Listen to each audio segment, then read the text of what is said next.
What's up, Shmule? It's the Shmule coming at you. This is our first podcast.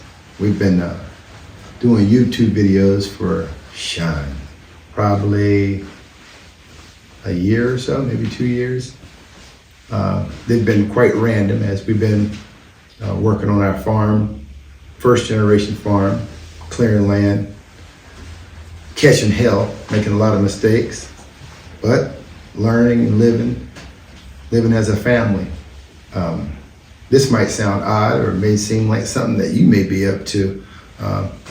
Maybe about 3 years ago, we decided, or maybe I decided, being the leader of the group, to sell everything we had in a town we've been for 28 years. Natalie and I, which is my amazing sound, video, podcast engineer, she and I raised 3 boys, sent them all to college. One got his associates, the other 2 got bachelors. One flew the coop, told me I was one other person from having a cult. Then the other 2 hung around. They're here with us now. They got their degrees, we're working here together. One runs the Holistic Corner, where we sell some good quality Shmules. The other is out on the farm, healing from his 4-year, really 5. Well, he did 5 years at UNC Chapel Hill, throwing the javelin. And he threw the javelin actually since he was 6 years old. Well, he's healing up from some injuries, rehabbing himself with all the herbs and nutrients we have on that farm. I think this is a destiny for our family. This is a journey, a mission that we have to create generational wealth for our family. This podcast is setting it off. What we like to do here at this podcast is have an environment where friends and family can come together and have a good time and get some things off their chest. So I just wanted to introduce myself. My name is Joseph. Again, my sound and video engineer, her name is Natalie. I have boys that are on the farm. One's Ethan, the other one's Roman. We've been entrepreneurs for forever, and this is the next step. So, without further ado, let's get this thing going. What's up, Shmule? Welcome to Shmule's podcast. My name is Joseph. My sound engineer is Natalie. We have a YouTube channel. It's called Shmules Adventure. And thanks to some events that's taken place in the United States, our leadership, X, opened up a platform for me to go in the public, talk about some of the things I've always talked about in my daily life. Who am I? Well, I'm nobody. It doesn't really matter who I am. It matters what the plan is. And the plan is to live on a farm, be self-sustaining, continue to be the leader of my family, be there when my family has a family, be the granddad, great-granddad, the elder, and the one that goes in the ground. I hope that my boys follow suit and continue the understanding of having good skills, teaching your relatives and friends to have skills, and not wait for handouts, but to go get it, go after it. Oh yeah, and about the Shmule. If anyone's concerned or don't know what a Shmule is, that's a story that we might not have time for right now, but I'll give you the quick version.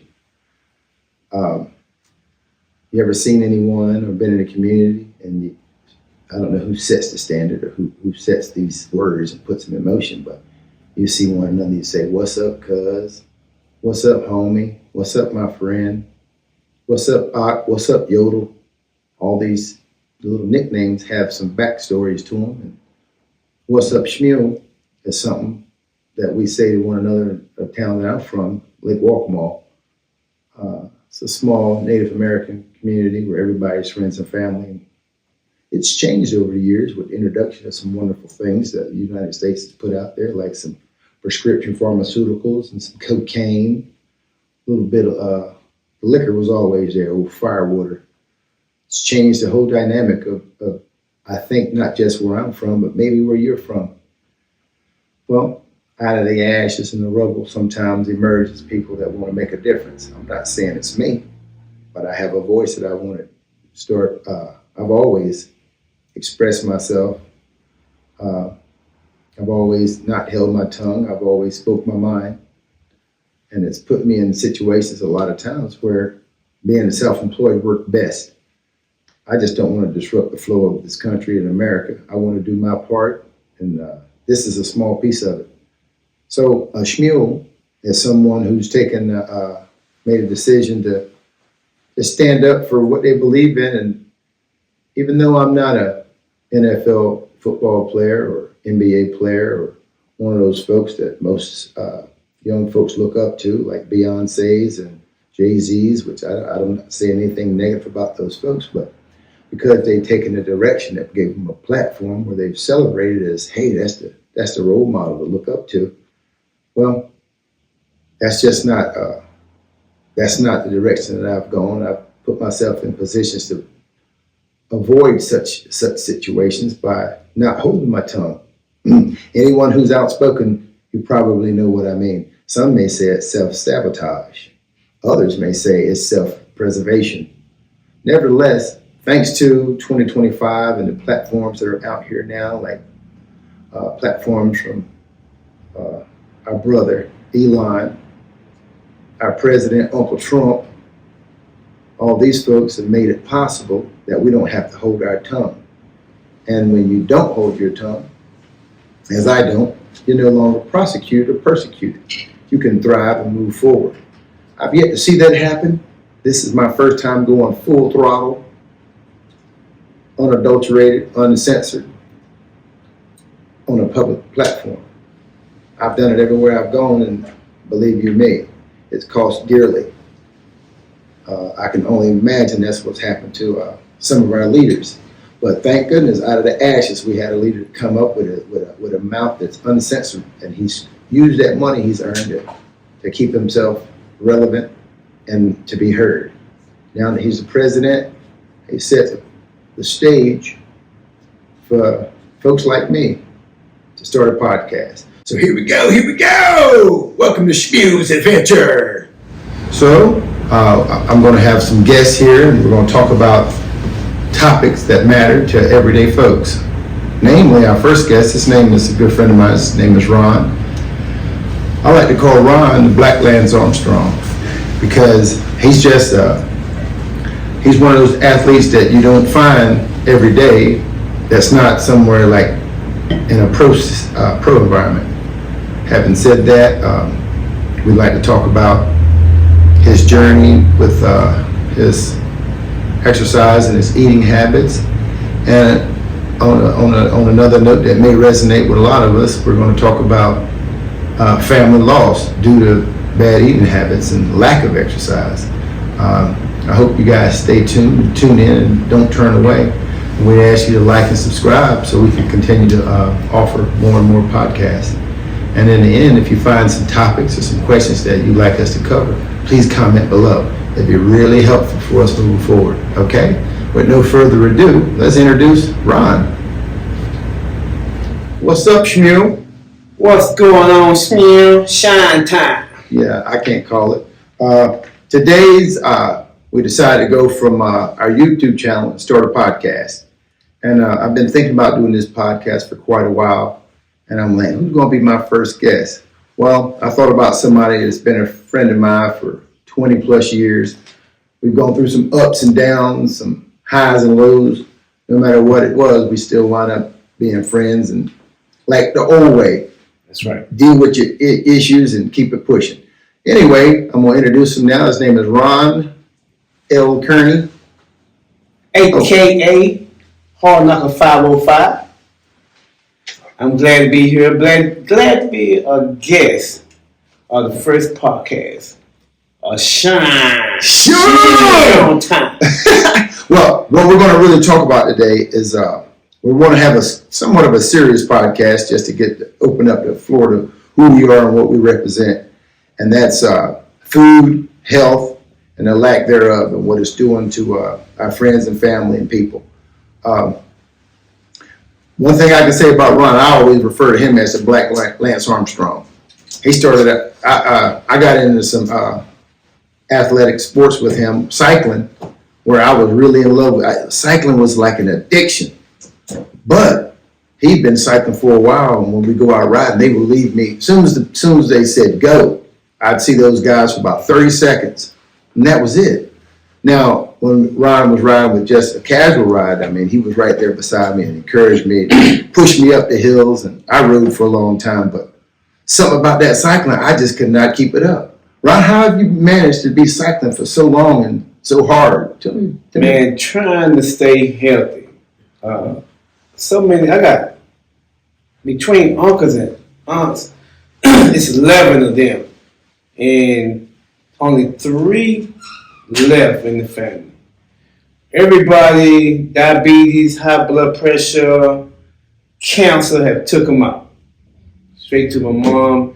And me looking back at hard times in life coming up, and just health issues all in the family. I don't want to go out like that. I refuse to. And health is like my number one issue. I'm gonna live. I'm gonna die. If I'm gonna die, it's not gonna be because I'm unhealthy.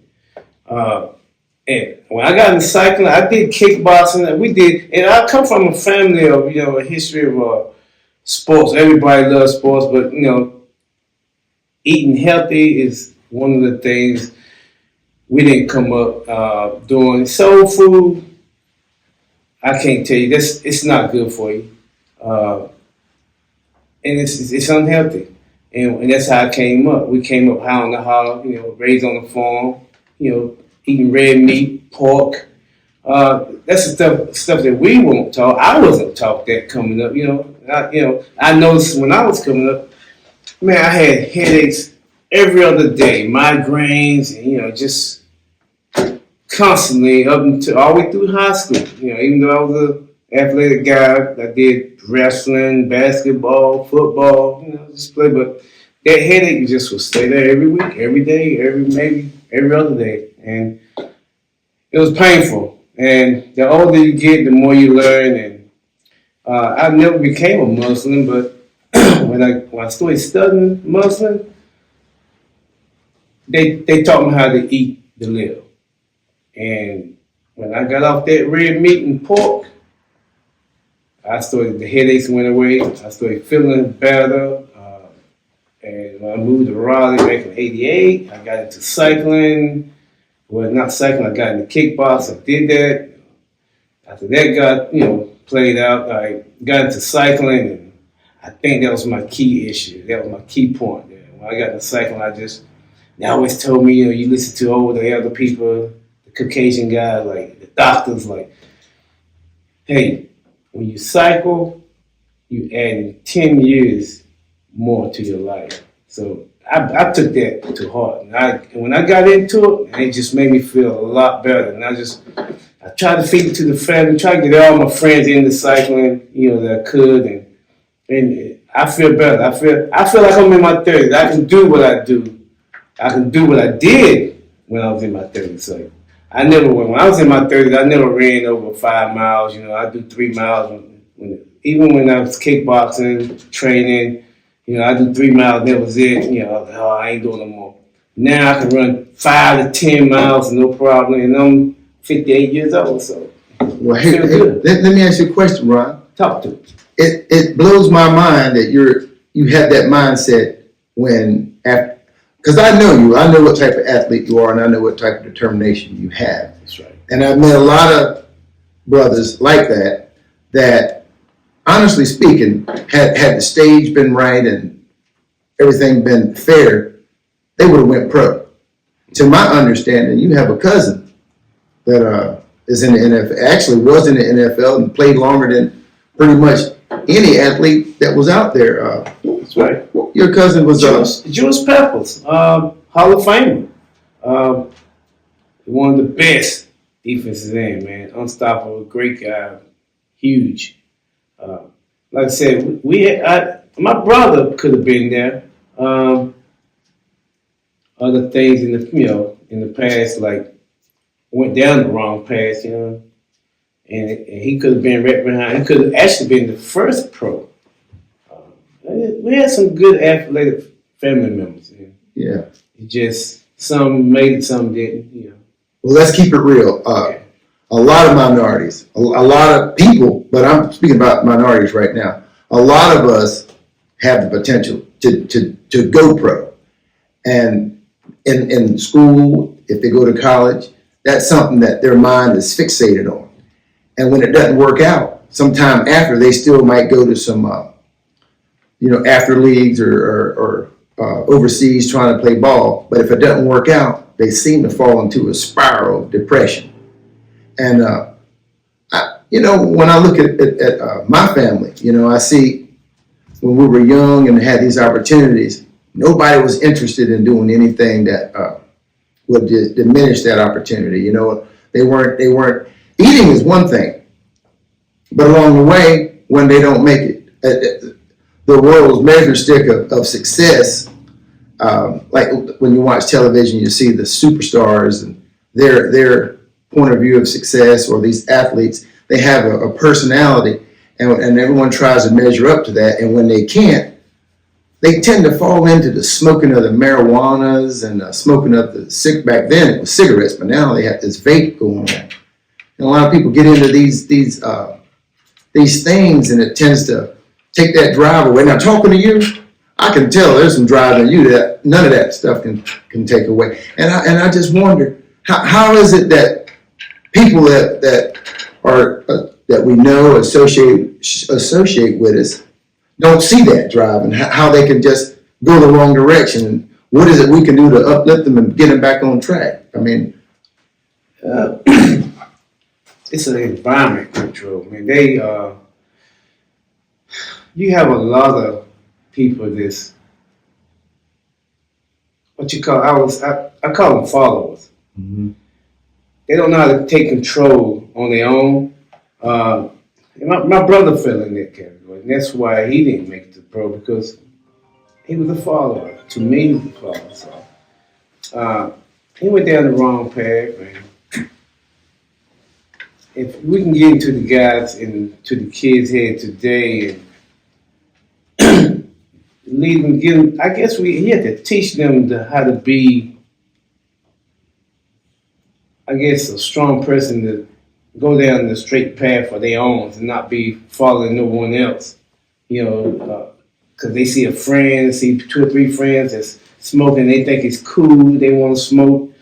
And I guess the images and the look, it looks good to them. Oh man, this guy looking high, I want to look like that. I want to be like him, instead of being who they really supposed to be, taking care of responsibilities. And the thing is, you can talk to them, and once they get into that habit of just doing drugs, it just taking down the wrong path, man.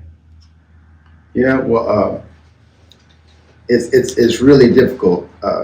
I would think, I have boys myself. It's difficult to with this technology, the computers, the information that's in their hand. When I was a kid, I asked my dad all kind of questions because I didn't know anything. I was like, "What is that? What is that?" I'll get this Encyclopedia Britannica if you could afford it. Right. Very, very rarely could afford to have every single edition of the encyclopedia. But now it's like, your kids are there like they're supposed to be from the ages of 0 to I don't know. For my boys, it was from 0 to 12. They were hanging on everything I said. But when they went to school and got with their peers, especially my youngest, he went to Southeast, which was pretty much minorities. I had no idea they'd fallen into vaping and things like that. I'm like, man, what's going on here? Where's the supervision? You send your kids to school where you're supposed to have teachers and coaches, and they just let this happen. When I was in school, Coach Spivey, He look right in your eyes and say, what's going on with you? We have a workout program and you're not meeting expectations. I've seen coaches at schools, they have chaos in the gym. I'm like, how are these kids supposed to make it? Man, the image. It was everybody following the image. It's the fashion, the looks. Everybody want to be like somebody. Instead of being themselves, they want to be like this person over here, maybe Jody over there, and they just, I think if I go that route, people know who I am. They go out and do it. And actually they don't know, they just following the wrong people, going down the wrong path. Right, and once you start taking instructions from folks that don't give a shit about you, you put yourself in a situation where everything that your mom and your dad, if you're fortunate to have them, told you, and you forget it. Here you are, 16 years old, you feel like you're grown, you're on your own, and you taking the advice and following the lead of some assholes just because they, the select few, just got some money. Namely P. Diddy. Now, I don't know that man personally, but he grew up in my era, and I watched this man as a teenager. He didn't have shit, but he started rapping and getting popular. Next thing you know, the world is, they picked him as the token nigga to say, hey, you can set the stage. We're going to let you set the image for everybody. Now, this is by design now. This is not some haphazard shit. Had they picked me, I would have led the way too. I was ready. I mean, when I met you, me and you, we was riding motorcycles and raising hell. Yep. I mean, we was wide the hell open. Right. And any opportunity to get that bag during that time frame, I think I'd have jumped all the hell over it. Now I don't know. I know I wouldn't have, I'd have caught myself, I hope. Yeah. I can't really say. To be honest with you, I don't know what the hell I'd have done if I'd have been thrown millions of dollars as a 17, 18-year-old. Man, I think I was blessed. I grew up in the neighborhood, nothing but smoking and drinking going on at the time. Sure. Everybody was a drinker. Everybody smoked. I tried smoking, I think I was in the 6th grade, and I choked the hell out of myself. So, ever since then, smoking was out. The drinking, I just couldn't never get used to it. I was totally blessed, man, and I was just athletic all the way up. And I come out of Sims, North Carolina, and had no problem. Hey, listen, guys, we're going to take a quick break. We'll be right back. What's up, Shmule? What's going on, Shine? Hold on. So you, when you were 14, you tried smoking like everybody else. Yeah. And it choked you out? Choked me down. Couldn't breathe. I thought I was about to die. Well, one thing that I like to talk about before we go further than that is before you were 14. Okay. I personally believe that this generation we're in now is the 7th generation. Now, I was raised in Lake Waccamaw, Native American community, and my dad, his father, couldn't really be Native because he grew up in the era where they kill your ass. You know what I mean? If you dressed like a Native or had any Native influences or any ceremonies, they kill your ass. So he had to pretend to be somebody he wasn't. So he got him a suit and did business like the white man, and it served him well. He did real good about it. Then he taught my dad that. Didn't teach him much Native ways, but he taught him how to get that bag and learn skills. Mm-hmm. So my dad did that. Now, all along the while, they were telling me who I was, but they were like, they didn't really tell me I couldn't be that way. We grew up in that community with hard-working values. We cropped tobacco, picked blueberries, picked cucumbers. We worked our asses off for our school clothes. This is when I was a kid. Right. So from 0 to 16, my dad and my uncles and aunts put that old shit into me, that old school work ethic. Don't get me wrong, my mother and father got divorced, and I seen all my friends doing what they were doing, but I couldn't do that. Right. I'd get my ass destroyed by my dad or my uncle. Mm-hmm. Somebody would put it on me. Right. So when I was given the opportunity at 16, my dad said, okay, now you graduated, get your ass on your side of the river, I'm going to stay on mine. And that was because my mom and dad got divorced. Right. Had they not divorced, I'd have stayed in that community. Now, I'm not even going to go down that rabbit hole today, but because of that divorce, My mother moved to Jersey, and my dad was like, on graduation day, I was going to the beach with the boys. I said, Dad, let me get the keys to the car. I'm going to go to the beach with the boys. He said, hey, not only am I going to give you the keys, here's a wad of money. Take your ass to Jersey and don't ever come back on this side of the road. I said, sure. I got in that damn Oldsmobile, that 454, and I spun a tire from our mailbox probably about a quarter mile lead. Damn, how old were you? I just graduated. I just graduated high school. I didn't have no tags on that car, no registration, but I was happy as hell to be leaving. I was so happy to be going to New Jersey and do what I wanted to do. Having said that, this is when I was introduced to I seen people do drugs and shit like that, but they were already drug addicts up in Jersey when I got there. So leaving North Carolina, I was blessed to have been raised with those work ethics, and went to Jersey and seen all these fiends and stuff like that. I was like, what in the hell is going on? So I seen what they were doing, and the guys was the dudes that was hustling said those dudes were crackheads. Could they tell you was a country boy? Oh yeah, man. They used to call me Jeffro. They did. They said they used to call me Jeffro. They said, what the hell? Why are you so big? Those guys were small, man, but they stay up 24/7. And I started staying up with them too now. Right. But there was something about how I was raised and ingrained. I wouldn't cross the line. You know what I'm saying? So were you raised as a kid smoking? No, it was. I grew up around it, but I was so, man, we was racing out there barefooted down the path, running through the wood. I climbed every damn tree in the neighborhood almost, but I was just so athletic, man, lifting concrete. I never got into it, but them guys was, I was blessed, man, not to get into it. It's a different world though, Ron. Yeah. We're in a different world. Hey. These kids is, a lot of them are, hell, they smoking at a young age now. It's not grass, it's not the earth no more, it's chemical labs. It's it's designed for, we're in a damn system that the man put there for failure. It is. Yeah. And it is a design system. There's an era of our people, man, that they had to go along and get along just to get a good job and to exist. And the food industry, the reason I say the seventh generation, I believe you and I grew up in a generation where we were there before microwaves. I remember they wheeled the first microwave into my classroom. And we was like, sure, what the hell is that? And they said, you put a glass in there and watch how fast it boils the water, but stay your ass back. It's gamma rays in that son of a bitch. It's going to kill your ass. What year you would say that? Because I don't remember microwaves until 88, somewhere in there. Well, I graduated in 87. It was before that, first microwave. First microwave came into our school when I was in probably 6th grade. That was Mr. Spaulding's science class. That's 6th grade.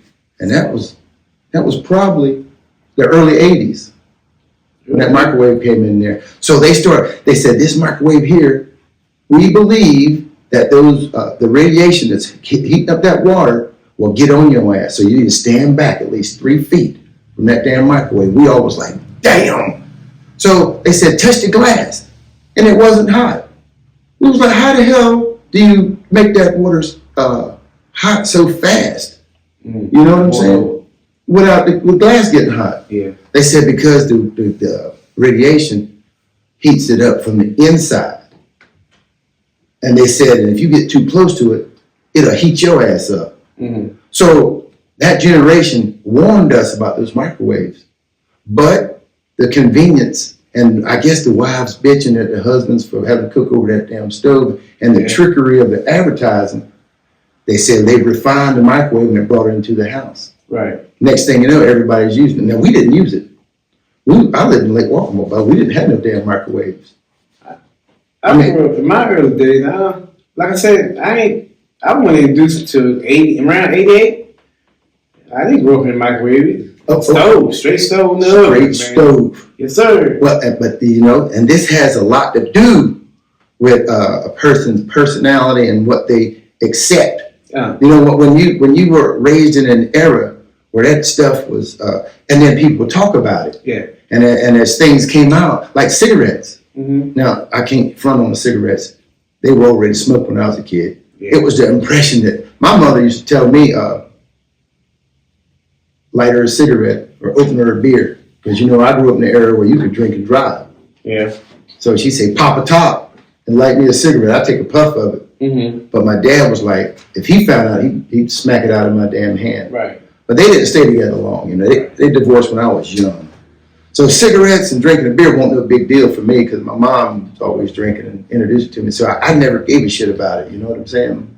It wasn't something I was interested in because my mom was doing it. My dad was like, hell no, don't do that. So what I'm saying, in those developing years of my life, I knew shit was wrong. I knew not to get involved in it because all the elders were telling us that. Yeah. Now, the seventh generation is not me. It's your kids. It's my kids. And if nobody is telling them, they growing up watching that shit on TV. I remember Mickey Mouse came out. And all my friends was at school, the white folks, they was wearing Mickey Mouse ears.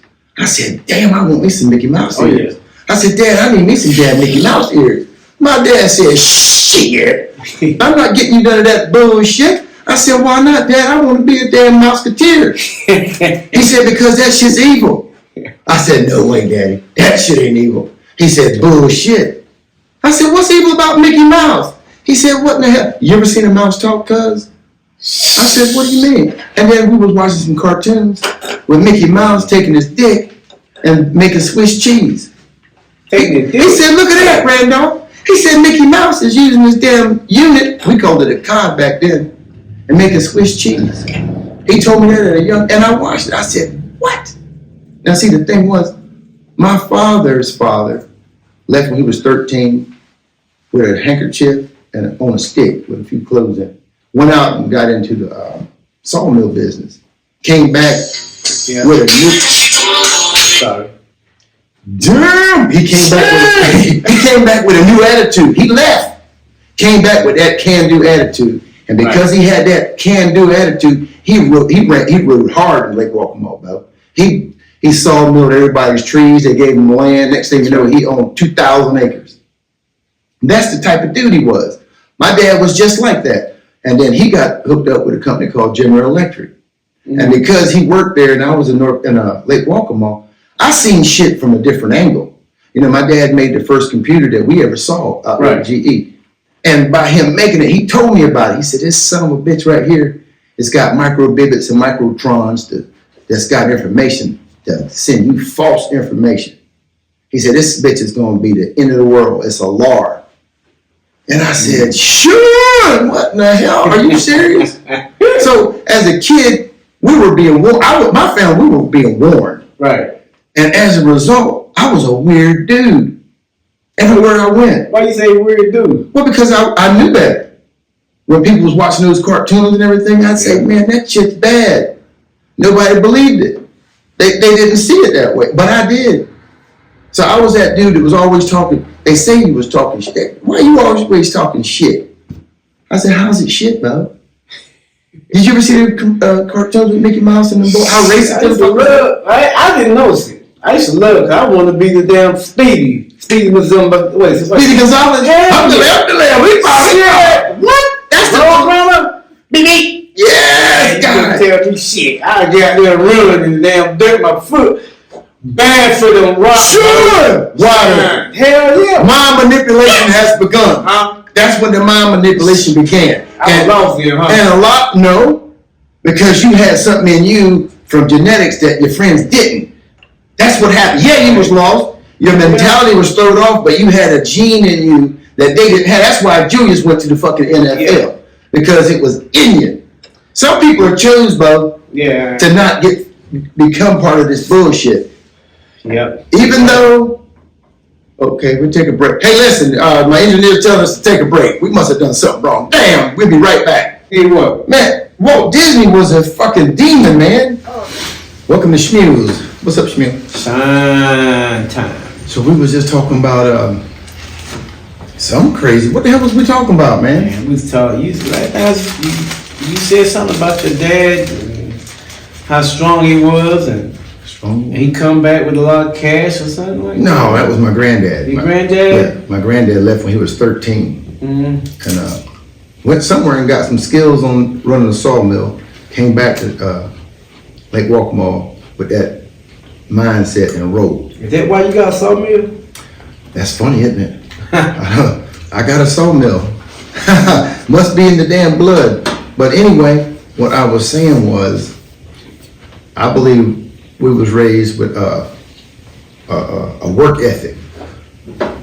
And when I went to New Jersey as a 16-year-old, I seen all that shit people were doing, you know, the drugs and everything, and I knew better. Right. I said, man, I'm not gonna do that. Don't get me wrong, I got involved, but I knew it was a road to destruction. My point is, I think parents need to instill in their kids from 0 to adolescence as much as they can. But it's hard to do now because I don't know why families can't raise the kids, why they get ornery. I don't know why. Family values went out the damn door. I don't know how many years back, but you don't hear people talk about family reunions no more. Family ain't together. Ever since this new technology came in, shit, just start flying out here. AI is gonna kill the world. The guy was always told me, man, that's the beginning and the end of life. Right. Let me show you that video about Mickey Mouse and the cheese. See. This is what we was talking about. Y'all need y'all know something. He got some damn crackers up here. We gonna eat these damn sardines. Shmule. You remember that cartoon? Check out what he's doing.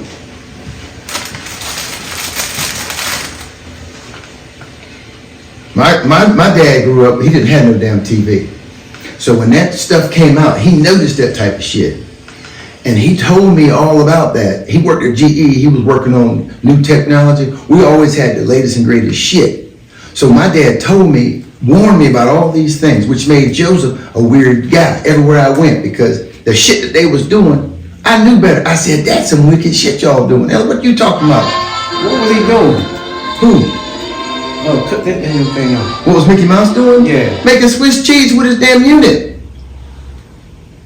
I never seen that one. All them cartoons is like that. Nah. Speedy Gonzalez, that was the most racist damn cartoon in the whole world. You see Slowpoke, his cousin, the lazy ass one? You remember Slowpoke? Yeah, but how was it racist? They're trying to say Mexicans is slow and lazy as shit.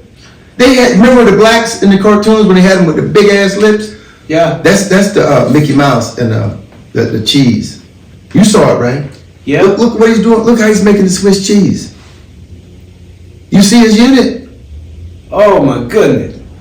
What in the hell? It's subliminal messages. So, what were they trying to say there? He poking the holes in the damn cheese fool? Yeah, they're perverts. They're gonna tear your ass up. They get you over there, damn Mickey Mouse. How about the one? Listen, that's a rabbit hole. We'll save for another day, because I can tell. There's a whole lot of that subliminal stuff going on. But see, you have people who don't fall for that subliminal messages because I think they're chosen ones.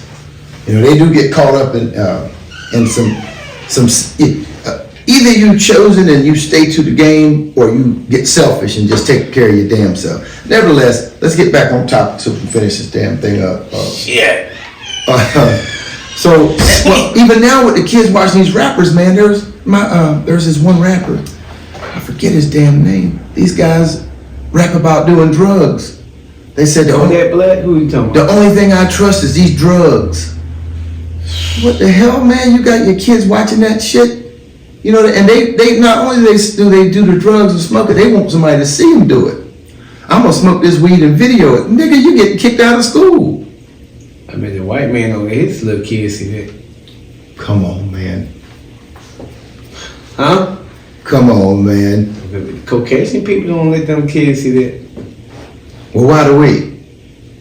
Cause we allow that shit. We think it's funny. I don't think that shit's funny. You know, black people love to laugh a lot. I'm a laugher. I love to laugh, but you know, you gotta be smarter than that. You see that stuff, man. You gotta see how your future is gonna become. Well, let's talk about this, Dag. Let's shift gears a little bit. Let's get it. This is Shim. What about Uncle Trump? Man, let me tell you something about Uncle Trump, man. Whenever he was running for president, the first go around, it was kind of foggy because he was dealing with damn COVID. Okay, he couldn't get his footing. He couldn't get nobody to support none of his bills. He was just catching hell. Now he's got the whole team behind him. He's got everybody. He got dudes in the office. Elon. Now, when I think about Elon Musk, I'm like, man, Elon's the man. I got a Tesla out there right now. Listen, I drive 300 miles, no fuel. Then I charge it for 30 minutes and keep on 300 free for life. Okay? I said, I don't never want to get no Tesla because I don't know Elon. He can watch everything I do if he wanted to or listen to anything I say. Then I said, you know what? This is nuts.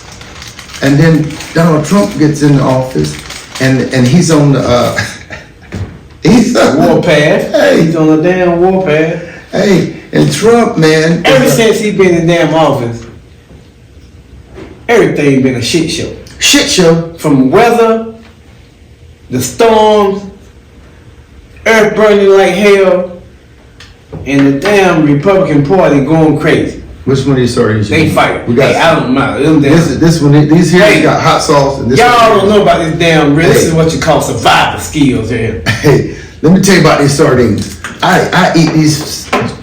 Y'all have to excuse my language, man. This is how I express myself. In my opinion, this ain't no bad language. If I offend you, I'm sorry. This But- is Senior Snow Yeah, show. but look, these fuckers right here, when I used to drive a dump truck, this is the only thing I could eat and not have to stop and use the bathroom.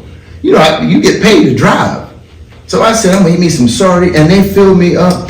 But one thing I'll tell you though, I've eaten like 5 cans a day for a while. And you gotta take a break from them suckers. Yeah, Hell yeah. Something about them, I don't know what it gets you. it's hot sauce. Anyway, I love me some sardines. You don't know about them sardines, you better get on them. But I think you should only eat maybe 1 can a day, maybe 2 max. Don't go 5 a time. I mean, I think that's too much. I think it's the mercury. I ain't had them tested, but I believe any damn thing that America is canning and selling, it's got something in them that ain't natural. I don't know if y'all would like the sardines. I do fish steaks, and they more cleaner, and they cut like steaks. Look, you can just pull them out of there, and you don't have to worry about all that gooey stuff. Fish steaks are good. I like Same thing though, but it's. I don't think it's the same damn thing. Oh, it's not. Hell no, a fish They steak. look just like a. They look just like the sardine. Bullshit. That fish steak. Imagine if you chopped up a sardine, how big would the steaks be?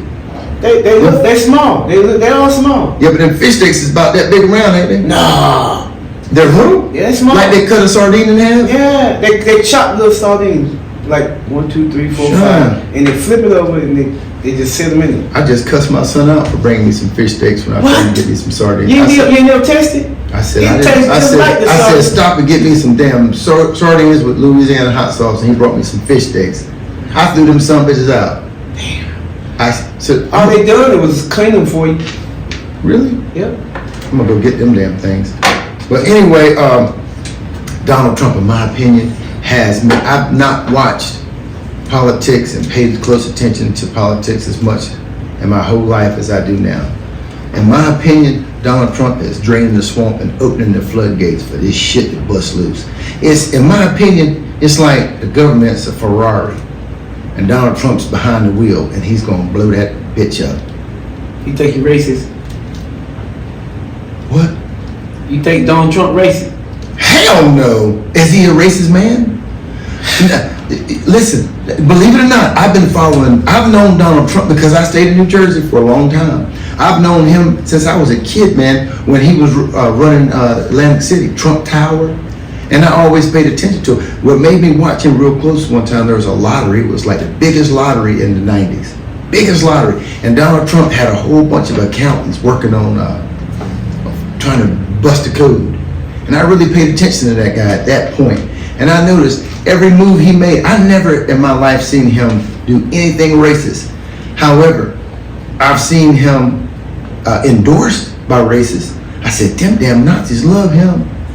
He's not condemning him or talking shit to him because You ever heard bad publicity is better than no publicity? So I think he just goes with the numbers. Whatever gives him numbers so he can get his agenda, that's what he does. Barack Obama, you think he's for the people all the way? All the way, nigga? Hell no, he ain't. He'd have never made it in the White House. He for the people, but he don't have so much control. They're all controlled by the Most High. Okay, I agree. So we're supposed to pray for our leaders. How about I tell you this? I believe in when you do wrong, it come back and get you. Oh yeah. I'm a high believer in that. If you dirty, it's gonna come back and get you. And you do dirt to the people, it'll come back. Well, what about the party that he beat? Or would you rather they be in the office, or you The glad? Democrat? I would say yeah. Shit, yeah. What? What about the damn Doge findings? Man, that Doge is taking control of your life. Bring the AIs in hard, strong. I looked at the video today. Elon said himself, we probably won't have jobs. Why would you exist when the computer or a human AI can do much, much better than you? But you see that now in most of the warehouses. They don't have employees no more. They have the computers picking up the supplies, you know. Right. Robots. Yeah, but look, listen, this shit's inevitable. The playing field is level now because my people, my minority family and friends that I know were sitting back. Some of them got great jobs and they became Sambos. Okay? They sell your ass out because they had that great job. Okay. I said, ain't this a bitch? Now, I had one of my cousins get me a job, but somewhere along the line, they said, Joseph's a know-it-all. He's going to be able to work his way up to the top. He's pretty damn sharp. They said he was born for this nuclear shit. One of my cousins found out, I can't point a finger. Somebody found out that the Shmule was making a rise to the top. I was always in the control room working with the big dogs, you know what I mean? Next thing you know, oh, he's getting per diem and he don't live in Lake Waccamaw. Bullshit. Only reason I didn't live there is because my dad was married to a witch and the witch didn't want me using the address. But that's where I was, that's my place, that's where I live. Why you call her a witch? Because she hated my ass. She hated his family. You know, when a man remarries. What color was she? She called herself Native American, but she looked white as paper to me. They call me Blackie. The whole community did. But every Native I've ever seen it ain't white. But there again, that's another problem. We'll say that for another podcast, okay? But nevertheless, she was possessive. If a man marries another woman and they have kids by another woman, if she's possessive, she's gonna try to get rid of those kids. So when he dies, it goes to her side, and that's just how it is. You got to be careful who you marry, cuz. I think there's some truth to that. Yeah, you got to be careful who you marry. I know one thing. If a man gets with a girl and she's got a kid, you think he loves that kid on the masses. Some people are special, man. They love everybody. But then, okay, just like lions. If a pride of lions gets separated and they meet another lion, they're gonna kill the cubs if it's from another male. You think? Shit yeah. Why? Because that's not their offspring, that's not their heirs. The Bible tells you, and I ain't trying to get into the thumping, the Bible tells a man, go to your father's tribe and get your wife. Don't go your ass over here in Virginia, West Virginia, and get a wife just because you think you love her ass. They'll take your ass where your parents is originally from. The home place, if there's such a thing. Most of us minorities don't have a home place, but some of us do. I think you got a home place down there in Sim. I think that's where your people. Wilson County. I think your people are deep down there, or once were. Once was. But if you went there and got you a wife back then, I don't think you'd have had. Well, I can't speak for you, You think you'd have had problems bumping heads with values and goals? Probably not. There's some truth to that. Well, Because you learn that you know each other. You know the culture. You know the culture that you came from. yeah, She understand you. You understand her. yeah. And, you know. So young men are just running around with the damn the little head taken all over around. They ain't thinking. Just poking what They just slamming and jamming. image. The looks. Yeah, they ain't thinking. Hell, fake eyebrows, long nails. Bird claw. Yeah. But Blowed up, boo boo. well, they get that from the images on TV. Beyonce, she's the I don't know her. I certainly can't bash her, but if that was my wife, I wouldn't have her out there dancing like that, though. That's just me. That's why I am not a millionaire. They do things for the people to see, to make the money, make the world spin. You know. Hey, you ever ate a dragon fruit? No. Me either. Look at this. Why do they call it a dragon fruit? This shit came from the local grocery store, so this ain't no exotic, I guess. But I ain't never had How it. do you eat it? Well, I don't know. That's a good question. Let me see one of them napkins. I don't know how you eat it. We're gonna eat it. Shit. Shit. Mm. Hey, Donald Trump is the man. He's driving a Ferrari, and he's gonna blow the motor slam out of it. And when he blows it up, we all gonna be men, mano y mano. And we going to war. Hey, We going to war. well, no, there ain't no value in the war nowadays. Listen, depression coming. Oh, They yeah. stop the government. Everything's going to hell. Where's the knife at? What you mean a war? What kind of, you mean wars and rumors of wars? That's prophesized. No, man. I'm telling you. Another war. What kind, with Russia? With China? There ain't gonna be no war with those guys. Let me tell you something. That's a war within. What? Wait a minute, mister. Wait a second. You telling me because the country's divided, we're gonna have a civil war? No, it's going to be a civil war. Why? It's not right. People getting fed up. Even his mega crew is getting fed up with him. What? Oh, yeah. I think Mega. let me clean this off. If they could understand that the man won't for them. What it was, it's a situation where Look at that. they didn't think it would happen. That's nice. Yeah, I'm gonna cut that shit out of there and eat the hell out of it. Uh-oh. She's juicy too. I'll let I you don't know cut. what he got going on here, man. I ain't never ate no damn. Just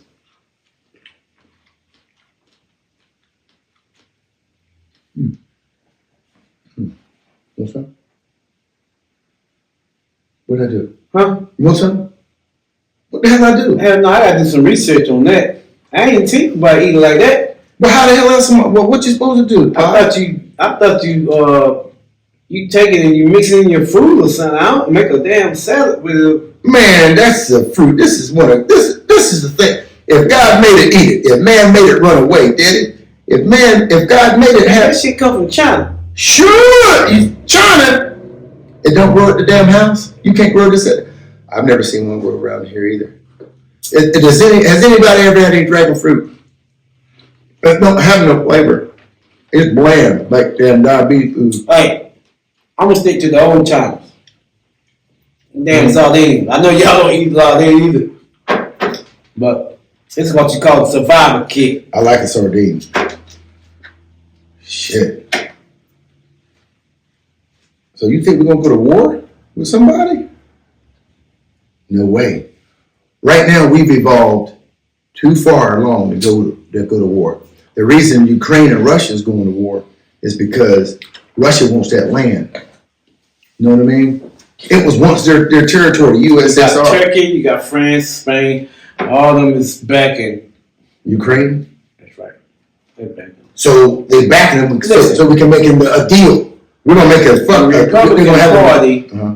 making decision, then putting pause to it, backing up on what they're saying. When you make a decision, you should know what you're doing or where you're going. They'll do something. You gotta stop, pause, think about it, see if it's gonna work. If it don't work, they gotta come up with another idea. So we'll give it 30 more days. Because it's all about the money, man. I don't know. Yeah, doing. They want money and power. That's the problem. That's the Donald. Donald Trump is about them Benjamins. And he's going to go down in history as the president that gave everybody the opportunity to have that bag. Donald Trump crazy as hell. He's going to give everybody a chance to get it. He's going to level the playing ground. Hey, the only one thing I agree with Donald Trump. A man is a man, a woman is a woman. Huh? That's true. But the damn running the country, come on, man. It seems like the damn ones he got in there, damn, ain't got them high school diploma. What? What? Shine! Them guys he's got the smartest cabinet they've ever had. Man, those is the best thing since sliced bread. Do you own any Doge? Do you own any Doge? Yeah, I got into it early. No, okay. Hey, but that was a damn. Hey, everybody want to make some money. When that shit, what? Hey, when that Dogecoin goes to $3-4 a damn share, you be glad you had that shit. What the hell? How that taste, man? The yellow one tastes good. That red one tastes weird. I ain't going behind you. I got to have a damn full. What behind me? What you mean take a? No, I'm talking about, I ain't eating that, man. I don't know nothing about them things that. Well, I'm gonna start eating as much fruit as I get my hands on. I need to eat fruit, but I'm gonna eat all I can. Hell, I didn't put this in my mouth, though. I just stuck it out. Let me cut it for you. Let me cut you some of that. no, I just want to taste the piece, Yeah, man. I'm gonna just cut your piece. I'm gonna just cut it out of there. Get it out of that peeling. Here, get your piece of that. Here. I can't believe I'm doing this Here you shit. go. Get some of that damn dragon fruit. Dragon. I got to smell it. I don't blame you. If I had hair, what would you do? No. But, What? hey, that damn dragon fruit is all. You know what I want to get me? I want to try the jackfruit. You ever seen the jackfruit? That sucker's this big. I want to go get some jackfruit. He won't lie, it's good. It is good. You go ahead and eat the rest of that. And shit. So we were just talking. Okay, one thing I noticed about the youth, man. I've always been, and I've noticed this about you too, Ron. You've always been interested in the youth. I remember when you was at a kickboxing real good, and that they was doing that shit at the Ritz, and you and Tony used to go down there. I don't know if y'all ever fought. Did y'all ever fight down there? I remember that shit, man. I was all into it too. I said, them boys is banging and knocking niggas' heads off. Everywhere we go. You remember I used to carry boxing gloves. Yeah. Man, but Good days. it was good times back then. Yeah. But shit, brothers didn't have no chance, man. You couldn't do shit. When the police decided to wrangle somebody down, it was us, no matter what.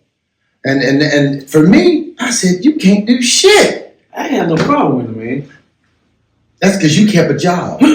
Well, you kept a job, man. Being self-employed. it's your attitude and your gratitude towards them. Attitude and gratitude towards them. I respect the cop. Right. I talk to him. Even though they rush up on me, I said, sir, I apologize. I don't know what's going on. I'll talk to them, give them the information they want. Tell them. I only tell them what they need to know, but not everything. I just, hey, I don't know what you're talking about. I mean, if I could, I would help you. I shoot me some shit. Just get by.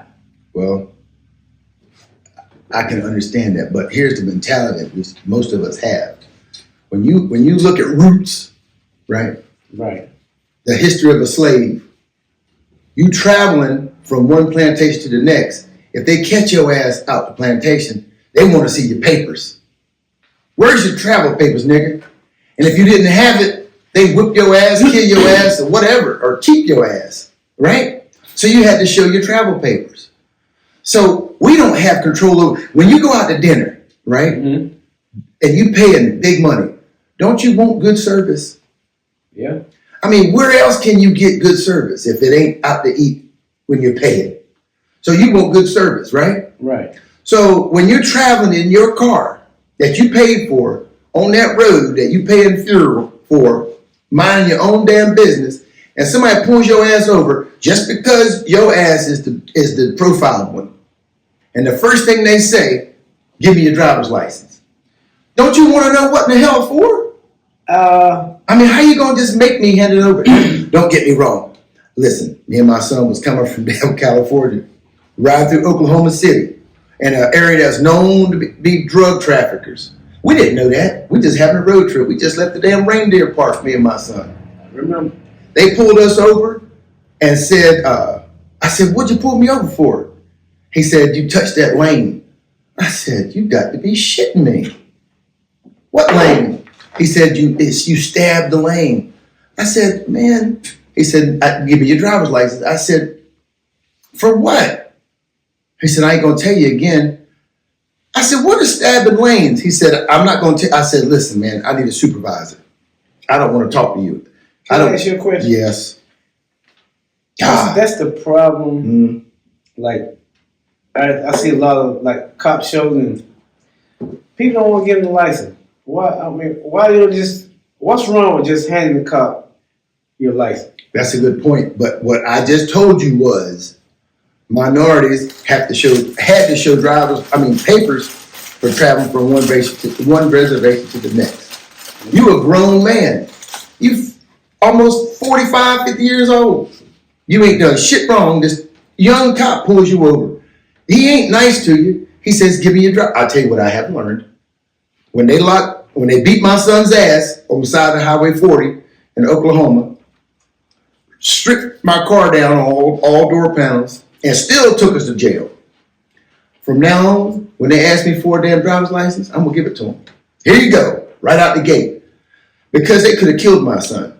For me, I didn't give a shit. You know, it's a different story when you sitting in that damn cop car and he's out there beating your son's ass, making you beg for them to stop. So I will give them my license because that broke me from sucking eggs.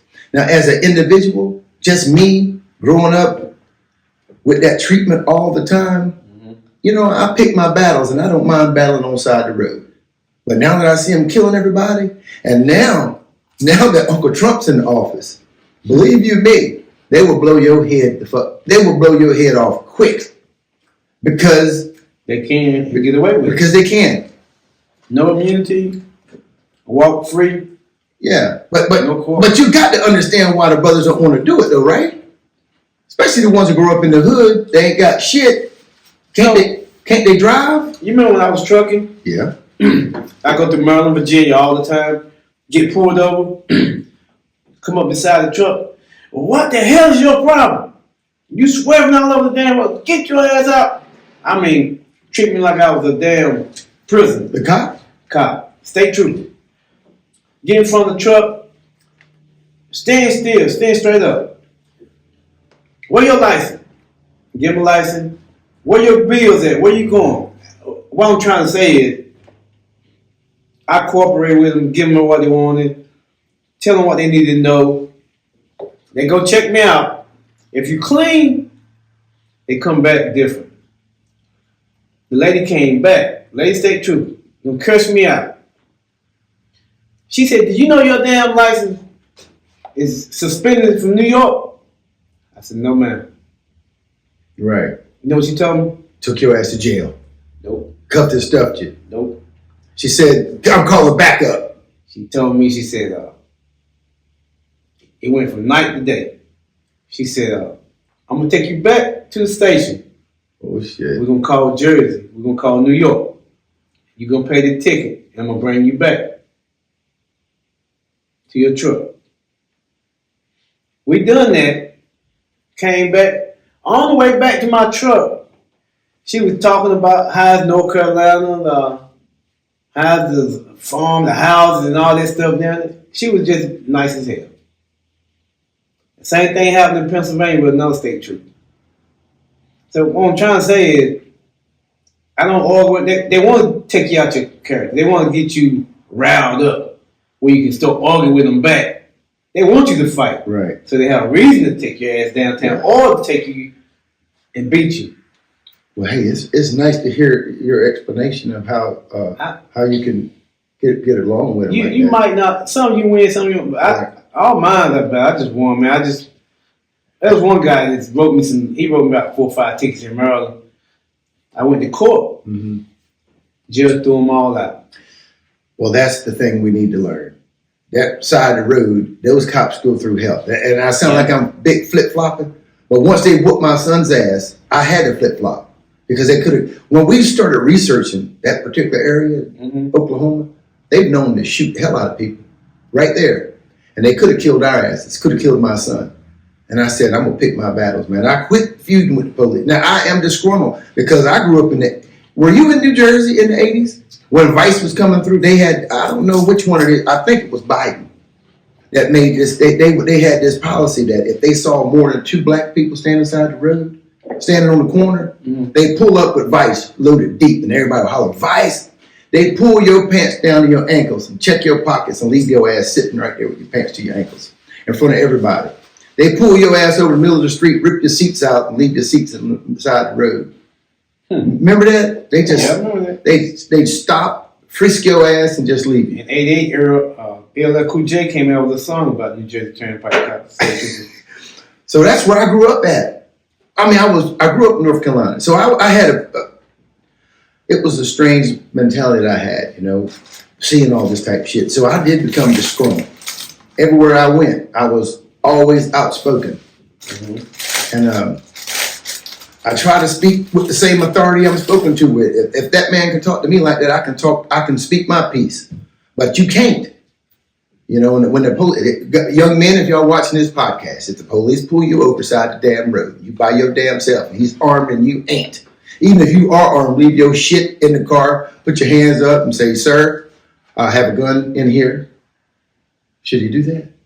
Yeah. And I am going to cooperate.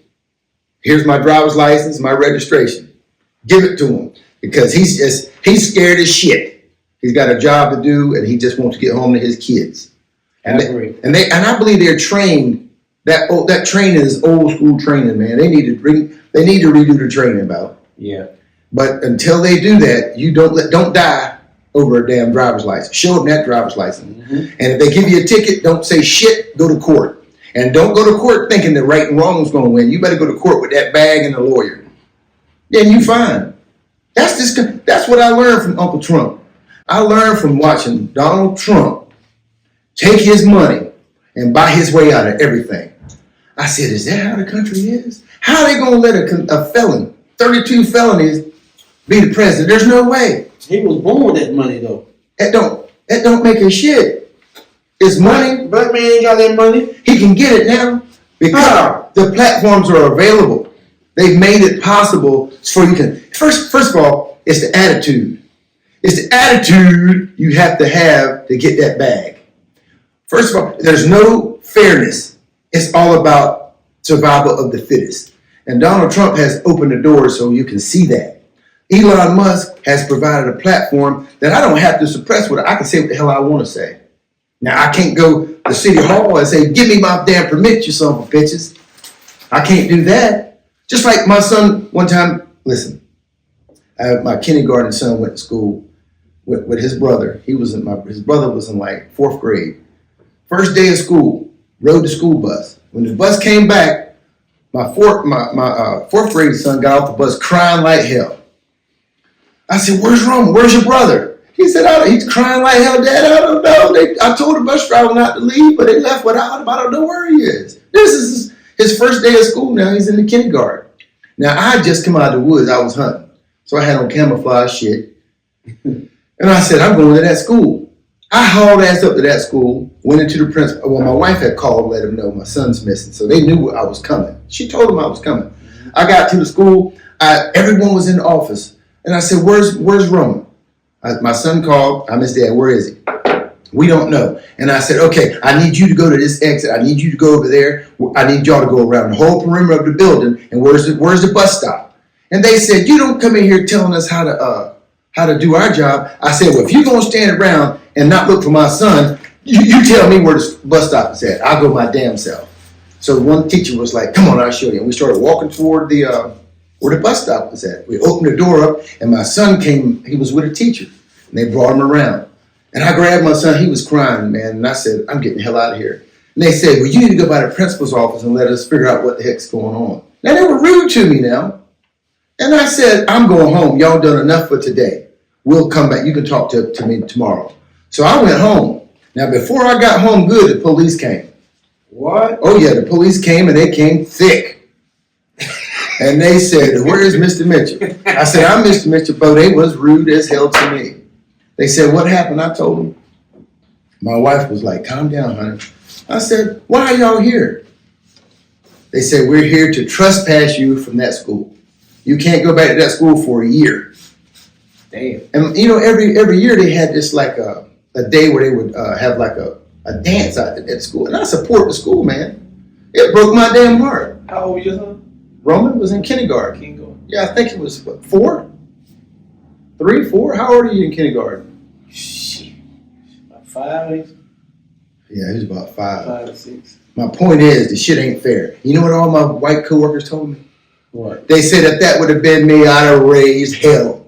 I'd have sued their asses. I'd have went, oh, what you did won't shit.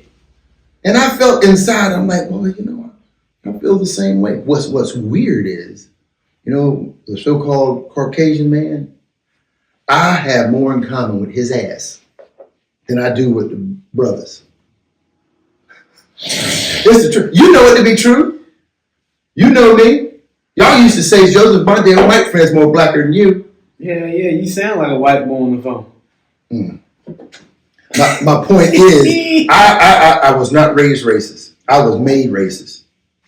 The way they treat you. Now we can get off this topic for real because it is what it is. The best thing to do right now with the political atmosphere like it is, I don't know. You asked me, was Trump racist? I'm gonna tell you no. I don't think there's nothing racist about him. Man. And I don't think Brother Elon's racist either. I think they just in it for the bag and they showing you a way to get it. No, they ain't. Really? They in it for themselves. How much money do they need? Shit, they want the powers of the world. What are you talking about, man? Elon's a humanitarian. He's the richest man in the world, but now he won't control everybody's life. That's why he's trying to get into tap your Social Security, take every damn thing you got, and then he gonna put all these damn robots in your position. There you go. He sure is. And I'm gonna have me some robots. I'm gonna have me a robot running a holistic corner. You heard that shit? And when the daggone robo-taxi starts, I'm gonna have a whole fleet of them shits parked right out here waiting to go to the airport. I sure He's gonna be Elon's robot. Hey, listen, if you don't listen, okay. So if war is inevitable, what you gonna do? Just waiting for him to kill your ass, or you gonna fort up? No, I ain't. I'm going to war. Are you gonna exactly? What do you mean? Yeah.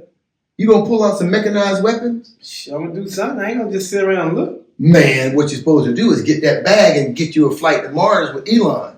Damn, if I'm going from there. Shit. You got to go to Mars. I ain't going nowhere.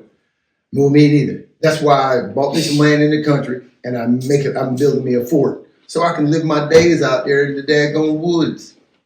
You know, and have some conveniences, some self-sustainability. Live it out. This shit's inevitable, cuz. It's inevitable. Sooner or later, somebody's going to come for your throat and ask you to deny what you believe in. That's when you got to stand strong. Hey, go ahead and cut it, cuz. Cut it off. I believe in what I believe in. I'm going down with it because they're going to cut it anyway. No. Bullshit. Your neck's coming off. That's when you start telling them stuff they want to hear. Mm-mm. To get out of it. Mm-mm. Mm-mm. Listen. Don't you say that. You can't be serious. I'm telling you that. I'm going to tell them. Because if I ever get free, nobody else in. You remember Toby? I remember. They cut his feet off. They ain't cut mine. I'm going to be a running motherfucker. Okay, so given this chance to get out of this position, I think me and you had this conversation before. The situation is going to be, because the prize, man, really, the prize that everybody's after is that soul. They want your soul. That's the prize. It's your soul. Okay. What else is it? It ain't money. It's your soul. Somebody's the devil, and somebody's good. The thing is, we don't know who's who, and we all trying to figure it out because we think we know, but we don't. So if you put in a position to say, hey, you can save that neck, but right here, right now, you got to give up that soul. You're going to say, hey, okay, take it or cut my head off. I'm I'm gonna let them cut my head off and keep my soul. That's just something that I've been training for my whole life. My ancestors have always told me when that happens, like when Geronimo was fighting the settlers, Geronimo wanted to keep fighting. The only reason he gave it up is because they was killing his people. He said, daggone, they can't kill me. Them bullets they won't even touch me. But they was killing his people, his forefathers. They was killing his grandparents, his nieces and nephews and babies. They said, we're going to kill them all, Geronimo, unless you put down your gun. Geronimo said, then kill them all, because we're going to keep fighting. But then they started getting in his ear. Geronimo, man, they got married, man. I just got with her. I don't want to lose her. You think we could just surrender, man? At least we can go. They're going to put us over here on all this property. We're going to be good. And they talked him into it. They got in his ear. And he put down his shit. Yeah. And then they living on the reservation right now. The most barren land in the world. You can't even grow a turnip plant. Come on. Yeah. Would you rather live like that or die with them sticks? They live on the reservation right now. Right now. And every one of them's alcoholics. You know why they're alcoholics? Why? Because they're warriors with no war. They're fighters with nothing to fight. So they're just drinking their life away. Drinking their life away. What do you think would happen if you take a tiger and put him in a cage the first day? You think he's going to be scared of them bars the first day? No. He's going to get in bars hell, ain't he? Go check on his ass in a month. Motherfucker ain't going to be studying the bars. That fire in his eyes is going to turn to clouds. Right? He going to sit back and wait on your ass and for you to slip up. Oh, he's going to wait for you to leave the door open? He's going to come like he's your slave, your servant. And when you reach in there, I don't know. I hear you. I hear what you're saying, man, but they keep you in there so damn long. That fight to leave. You're going to age out. That's the biggest trick of the devil, I believe. He going to tell you, walk with me, son. Here's food around the corner. Now, he's immortal. This guy can walk forever and ever. He just keeps lying to you, telling you there's groceries around the corner till you drop dead. Yeah. It's a trick. The time is now. Just fight for your people, baby. The time is now. Best thing to do, in my opinion, is get you some property, man, in the country. Learn to go back to your old ways. Plow the soil. Get your farm going. Yeah. Raise your own chicken, goat, cow. Right. Get it while you can. And you better put your a retainer wall around your property because the outsiders come to get it. That's true. Hey, smart people, you know what smart people are doing? Instead of going out on the farm like I am and busting your ass, trying to get the first generation farm, they buying guns and ammo. Why they gotta be smart people? Well, if you go out in the country and work your ass off, creating a farm, get some animals and flocks and chickens and shit, and I know you there, and I got more guns and ammo than you, I just go where you at and take your shit. That's why I said build you a damn wall. You gotta have a wall. That's right. Because people are thinking like that. You got a group of people that's buying so many guns and ammo that it don't make no sense. Mm-hmm. Then you got those that think, oh, I can go out here in my place and just live in peace and don't need all the guns and ammo. No. I'm not a guns and ammo man. I ain't either, but I like to get into it. Yeah. For protection. Well, you better take advantage of the policies that Uncle Trump and brother Elon are putting in place and go get that bag while you can. That bag ain't do no good when you're in war. Because money don't count. So you're going to just go take your guns. Where you going to get the guns from? They fighting over them. Hell, they stealing them anyway. Are they? Hell yeah. What kind of shit? What'd you just do to them things, man? I mean, you just prep them up. I took the damn bone out of them. Oh, that's why you like the steak, because that's already Right. done. I see. Yeah. Hey, man, I'll tell you one thing. I really appreciate you being the first one on the podcast with me. And I know we got kind of sideways on what we were talking about, but I appreciate everything you say because I know you. Yeah. And I know what you're talking about. When you find somebody that you go through thick and thin with that's got your back no matter what, you might have somebody you might want to have on your side in your camp. Because when the There you shit go. gets thick, you're going to need people you can depend on. Shim. Okay? Well, thank you for the podcast. And next, if you guys want to hear something special on the next podcast, give me some comments below. This is my first one. It's only going to get better from here. Shmule out. Shmule out.